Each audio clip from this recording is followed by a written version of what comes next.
മൂന്നാമതായിട്ട് സഭ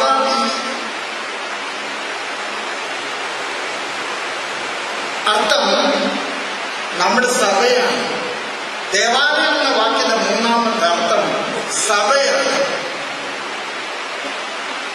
നമ്മൾ വളരെ കഷ്ടപ്പാടുകളുടെ നമ്മൾ കടന്നു പോകുന്ന കഷ്ടപ്പാടുകളുടെ അടിസ്ഥാന കാരണം എനിക്കിഷ്ടമുള്ളതുപോലെ കൂടാതെ ചെല്ലാൻ എന്നെ അനുവദിക്കണം.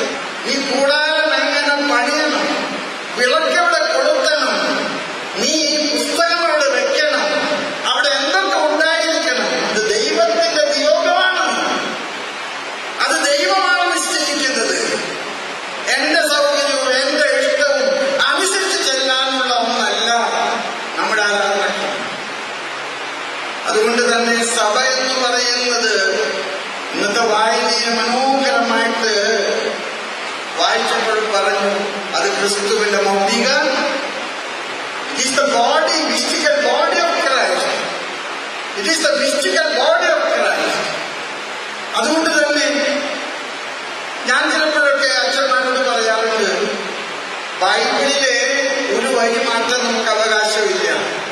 അതുപോലെ തന്നെയാണ് പ്രധാന പുസ്തകത്തിലെ അച്ഛൻ തോന്നിയത് ചേർക്കാനും തോന്നിയത് വെട്ടിക്കളയാനും ഉള്ള സ്ഥലമല്ല. അത് കർത്താവിന്റെ പെസഹ രഹസ്യത്തിന്റെ അടയാളം തുടർച്ചയുമാണ്. അതുകൊണ്ട് തന്നെ നമ്മുടെ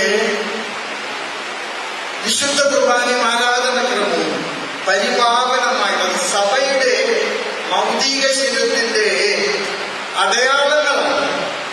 അത് കർത്താവിന്റെ സഭയുടെ അടയാളങ്ങളാണ്.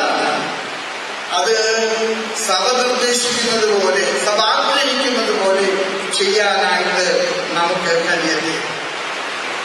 എത്ര